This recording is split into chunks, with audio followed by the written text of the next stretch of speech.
Bonjour, je m'appelle Aurélia Stedransky, je suis membre de Dialogues à gauche et aujourd'hui je vais vous présenter notre compte-rendu en vidéo du conseil municipal du lundi 24 septembre et du conseil de la communauté de communes du jeudi 27 septembre.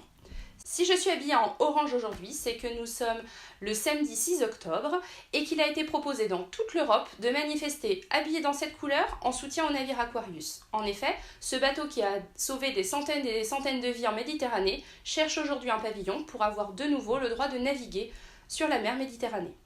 Dans la vidéo d'aujourd'hui, nous vous présenterons 3 points qui nous ont semblé importants lors des derniers conseils municipaux et de communautés de communes, à savoir un point sur la place que la jeunesse occupe ou plutôt n'occupe pas dans la ville. Puis dans un deuxième temps, nous vous proposerons de réfléchir un petit peu à la démocratie dont on aurait besoin pour que chacun puisse se sentir concerné par l'actualité municipale ou de la communauté de communes. Et enfin, nous verrons que la politique que propose la municipalité pour le centre-ville présente certaines contradictions.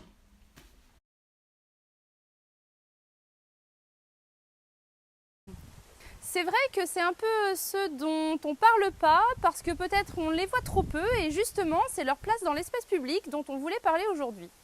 Nous sommes ici à côté du hangar proche de la gare SNCF qui appartient donc pour le moment à la compagnie du Blanc-Argent et que la municipalité a l'intention de racheter ainsi que toute la zone de parking de manière à en fait tout simplement le raser. Et pour en faire quoi? Eh bien justement, Jeannie Lorjou pose la question, mais uniquement au conseil municipal, toutes les idées sont possibles. Alors, faudrait-il tout simplement agrandir le parking, puisque c'est un peu aujourd'hui la mode à Romorantin? Ou bien faut-il vraiment penser à ce qu'il faut faire pour les jeunes dans la ville et profiter de cette occasion pour développer des idées? La solution, par quoi ça pourrait passer? Est-ce que ça passe par une consultation avec une grande mise en scène à la pyramide une fois tous les 5 ans où on a demandé des petits projets par-ci par-là à ceux qui s'occupent vraiment des jeunes à Romorantin? Ou bien c'est mettre les jeunes vraiment au cœur du dispositif en allant voir ceux qui sont présents sur le terrain, ceux qui ont des idées, ceux qui investissent des lieux pour transformer leur projet de départ en quelque chose qui fasse vraiment partie de la ville, du centre-ville et d'un vivre ensemble à Romorantin. Dans notre deuxième point, nous abordons le problème de la démocratie à Romorantin. À Dialogues à gauche, nous estimons effectivement que cette démocratie est un problème. L'idée que nous soutenons depuis plusieurs années et que nous avions développée lors de la dernière campagne était celle de la démocratie participative. Participer à la démocratie à Romorantin? Oui, malgré Jeannie Lorjou, malgré son idée ferme là-dessus, nous pensons que c'est possible. Mais les conditions ne sont pas réunies et les choses vont plutôt dans le mauvais sens. Effectivement, ce qui se passe actuellement au niveau de la municipalité, c'est qu'il y a de moins en moins de sujets qui vont être de son ressort au profit de la communauté de communes qui va s'en charger de plus en plus.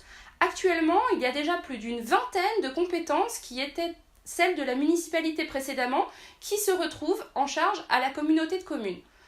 Alors, quelles en sont les conséquences? Eh bien, le saviez-vous? Tout ce qui concerne le logement, ce qui concerne le sport, ce qui concerne la prévention de la désertification médicale, des sujets donc quotidiens, eh bien tout ça désormais c'est la communauté de communes qui l'a en charge.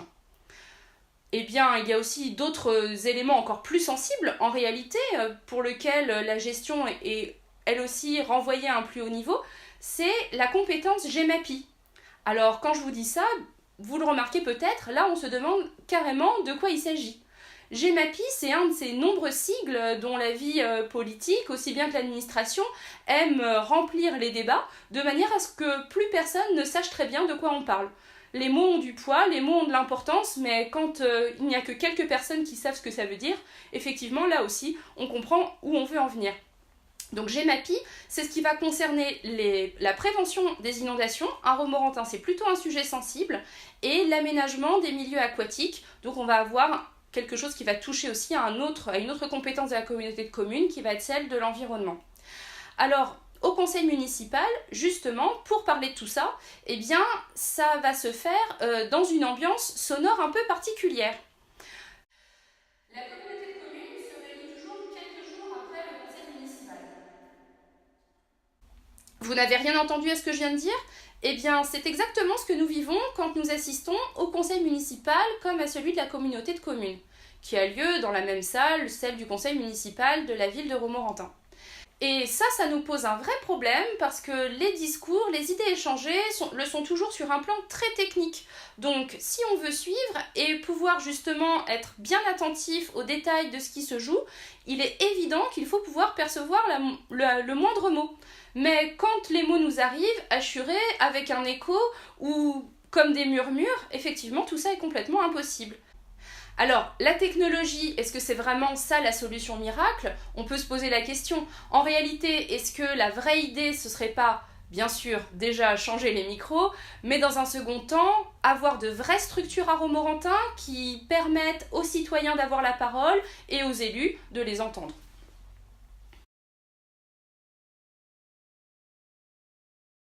Dans notre troisième partie, nous abordons à présent le thème des contradictions de la politique de centre-ville.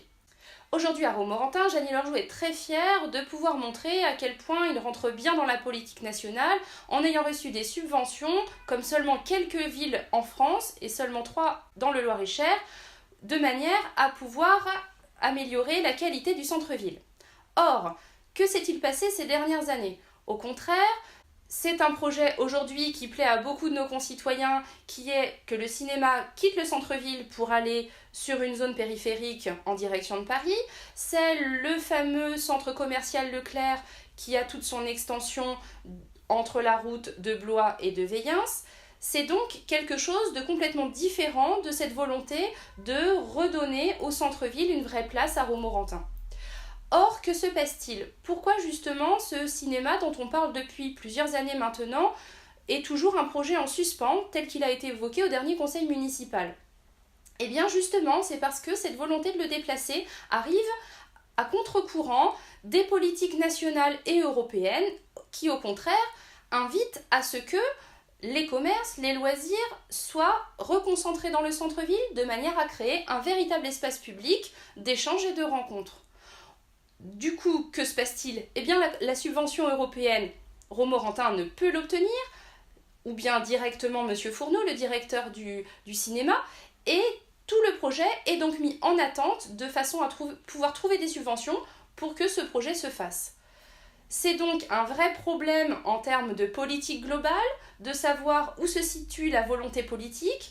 Est-ce que c'est celle d'aller dans le sens de ce qui semble le meilleur, ou bien est-ce que c'est dans un sens dans lequel les préoccupations fondamentales des Romorantinais seront prises en charge et qu'on leur permettra de les développer dans un cadre agréable et commun. En conclusion, eh bien, la démocratie, c'est des échanges, des débats, mais c'est aussi évidemment se rencontrer en vrai.